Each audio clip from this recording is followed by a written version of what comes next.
Seigneur, merci. C'est par ta grâce que ce matin, nous approchons encore de toi. Seigneur, il y a grand, il n'y a rien de précieux, rien d'extraordinaire en nous. Mais tout ce que nous avons, nous le levons à toi et à toi seul. C'est encore par ta grâce que ce matin, nous nous approchons de toi. Seigneur, merci parce que tu nous as tant aimés. Merci pour le sacrifice de ton Fils Jésus. Merci pour le sang précieux que tu as répandu sur la croix. Il est écrit que le troisième jour tu es ressuscité, tu es monté dans les cieux. Et tu es entré dans un tabernacle qui n'a pas été fait de mes corps. Tu es entré avec ton propre sang que tu as répandu sur le propitiatoire. Ainsi, tu as satisfait les exigences de la justice des dieux qui impose pour tout pécheur. Venant à entrer dans ta présence, dans la présence du Dieu ton saint, était condamné à la mort. Tu as aussi satisfait l'amour de Dieu envers nous. Car il est écrit, tu as tant aimé le monde qu'il a donné son Fils unique. Dieu m'a tant aimé, Dieu nous a tant aimé, qu'il a donné son Fils unique, afin que quiconque croit en lui ne périsse point. Seigneur, nous sommes parmi ces personnes qui sont les quiconques. Dans le quiconque, Seigneur, je suis là-dedans.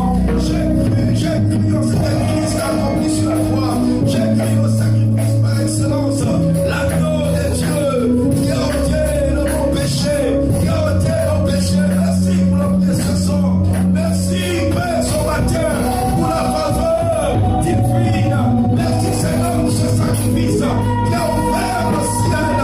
Jean-Baptiste, Jean David de Patmos, il a levé les yeux, il a vu une porte ouverte dans le ciel. Il a vu une porte ouverte dans le ciel.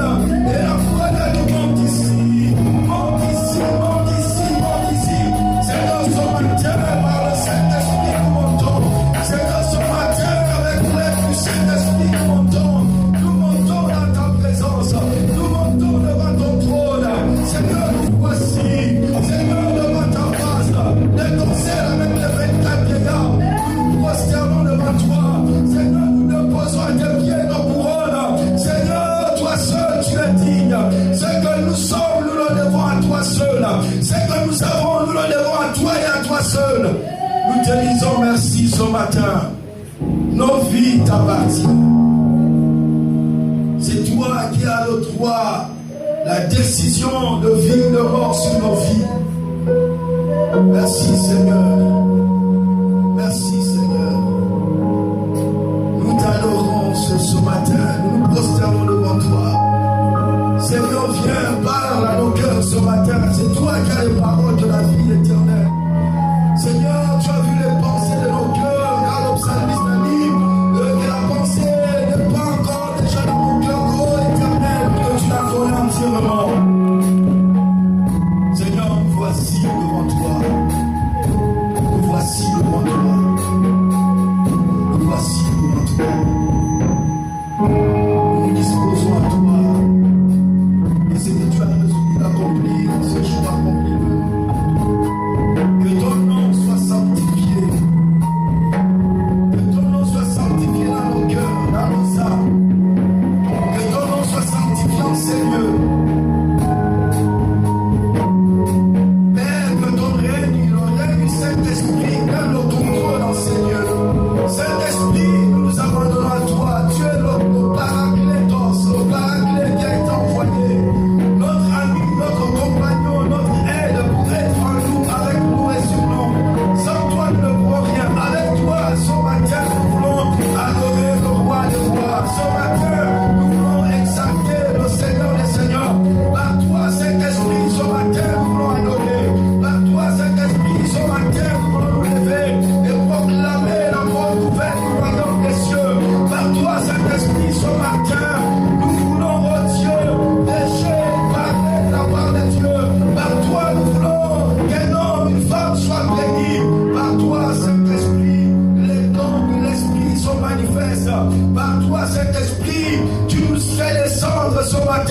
Seigneur, les faveurs que le ciel a prévues pour nous. Ce matin, le pain spécial que tu as prévu pour nous.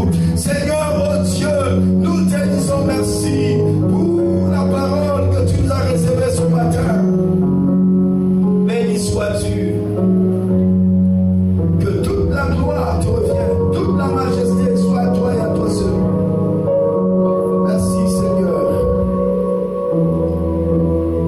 Merci Seigneur. Merci Seigneur. Dans le nom de Jésus que nous avons prié, et nous disons Amen. Alléluia.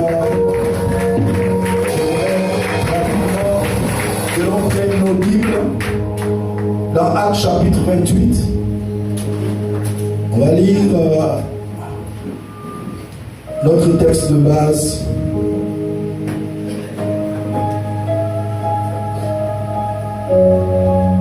Actes chapitre 28, le verset. On va prendre la partie du verset, on pourra prendre même la partie du verset 5 jusqu'au verset. Plutôt le premier verset jusqu'au verset 5. Ici, c'est l'histoire de Paul, l'apôtre Paul, alors que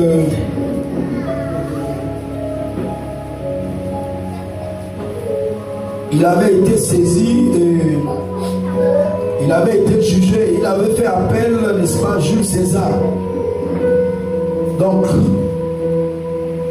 on avait pris Paul et on l'a mis dans un bateau. On est en train de maintenant de le transférer pour l'envoyer à Rome.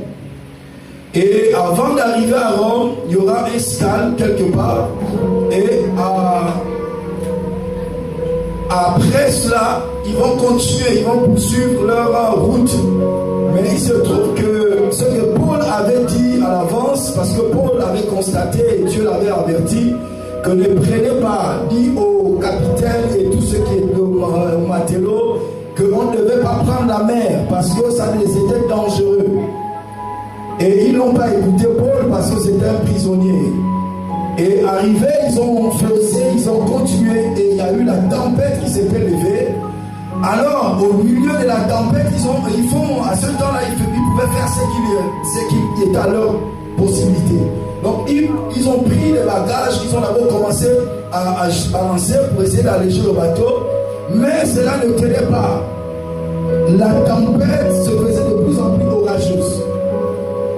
Et à un moment donné, Dieu avait parlé à Paul, il a dit, rassure tout le monde, personne ne mourra, sauf le bateau et les marchandises qui seront perdus. Mais les êtres humains ne mourront pas. Et c'est ainsi que il ira dire à tout le monde, voici ce que Dieu dit, voici ce que Dieu dit. Et à un moment donné, certains tentaient de vouloir quitter de nuit, nuitamment, le bateau. Et Paul est parti dire, ne faites pas cela, parce que si vous faites cela, nous tous, on risquera d'être en péril.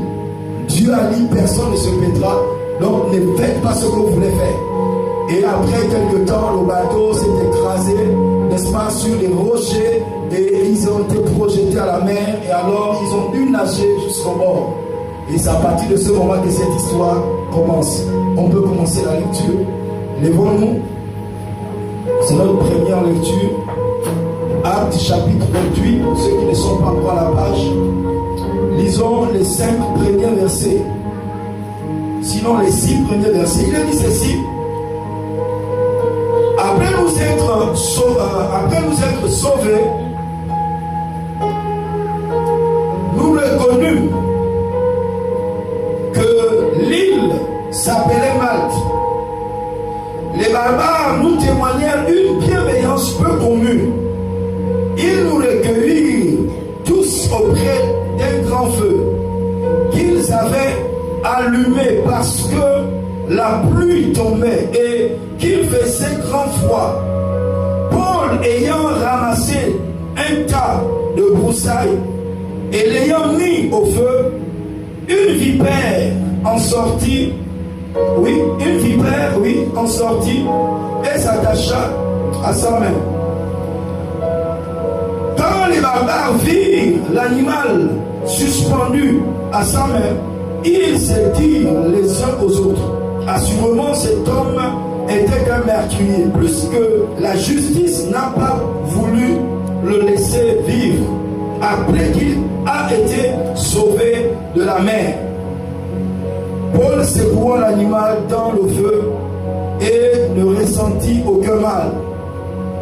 Ces gens s'attendaient à le voir enfler ou tomber mort subitement. Mais après avoir longtemps attendu, voyant qu'il ne lui arrivait aucun mal, ils changèrent d'avis et dirent: c'est un Dieu. Amen. Père, nous te disons merci pour ta parole.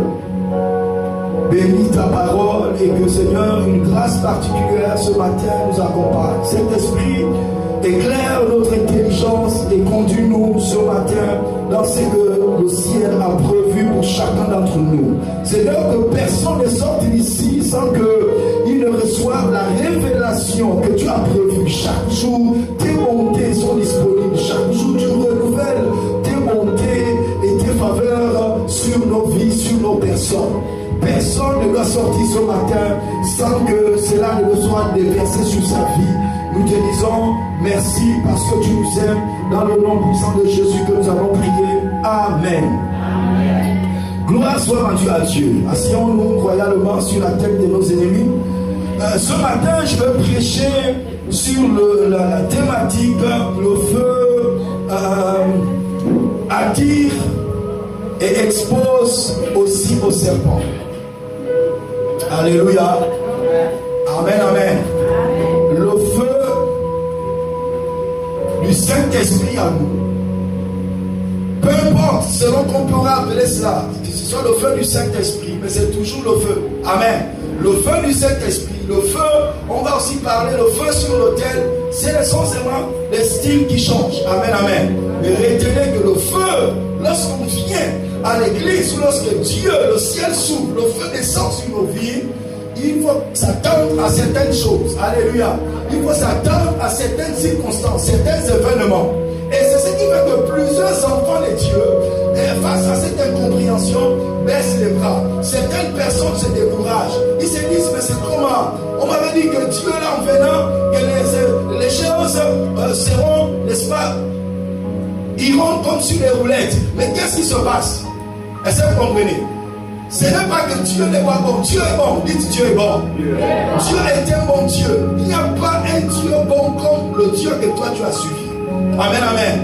Alléluia. C'est un Dieu bon. Mais tu dois comprendre qu'il y a des choses. Tu dois te positionner. Dieu attend de toi quelque chose. Dieu attend de toi ta part. Parce que Dieu fait sa part. L'homme aussi sur la terre doit faire sa part. Est-ce que vous comprenez? Amen, amen. Oui, Dieu guérit. Oui, Dieu donne la percée. Oui, Dieu donne toutes ces choses. Il a dit chercher premièrement le royaume des cieux et sa justice. Et toutes choses, la priorité de Dieu, c'est d'abord le royaume de Dieu et la justice. Voyez-vous, lorsque Jésus est arrivé, il a dit aux pharisiens, cherchez d'abord le royaume de Dieu. Vous comprenez? Il a cherché le royaume de Dieu. Mais il devait chercher ce royaume où? Est-ce un royaume géographique?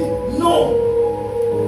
Et plus tard dans le secret, il dira aux disciples, ne crée rien, petit troupeau. Ton père a jugé bon de te donner le royaume. Et il leur dira en huis clos. Il n'a pas dit cela devant tout le monde. Et il dira que le royaume de Dieu ne vient pas de manière à frapper les regards. Le royaume de Dieu est en vous. Amen.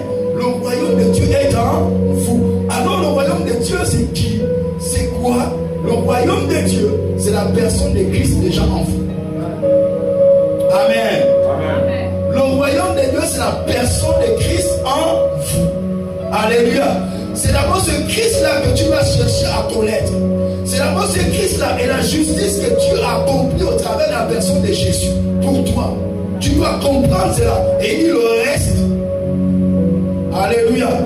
Le reste, c'est quoi? C'est tout ce qui est à l'extérieur. C'est les maisons, les avions, les jets. Toutes ces choses-là, Dieu voudrait que tu les aies. Amen, amen. Dieu voudrait que tu aies toutes ces choses. Mais la la priorité des priorités. C'est ce qui est à l'intérieur. Parce que si tu restes, tu cherches le reste et que tu perds ton âme, le reste là, ton reste revient à toi. Alléluia. Donc ce matin, je veux parler sur ce thème-là. Rappelez-vous que toute chose, avant que les choses ne bougent sur la terre, ou lorsque le peuple a été toujours dans une position inconfortable, Dieu a toujours cherché des voies et moyens. Comment faire pour descendre et délivrer ce peuple? Mais il ne saura le faire sans trouver un homme. Amen. Dieu trouve toujours un homme.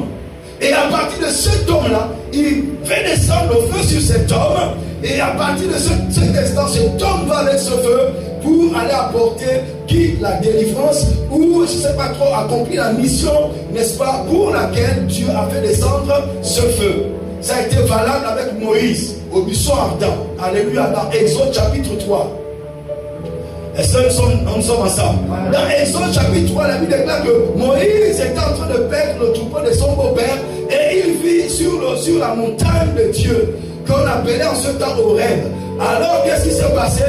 La Bible déclare qu'il a vu un buisson qui était enflammé. Mais ce qui a attiré l'attention de Paul et qui pouvait aussi attirer l'attention de si l'un d'entre nous était en ce moment et vivait ce temps-là, qu'est-ce qui devait attirer notre attention et qui avait aussi attiré l'attention de Paul, c'est que le buisson ne se consumait pas. Lorsqu'on allume le feu, d'habitude on sait qu'à un moment donné le buisson prend, après le feu diminue. Mais assurément il a continué à perdre, il se retourne. Le même feu, au contraire l'intensité du feu augmentait, il s'est dit non, là il y a quelque chose qui se passe. Rappelez-vous, Moïse, il avait été initié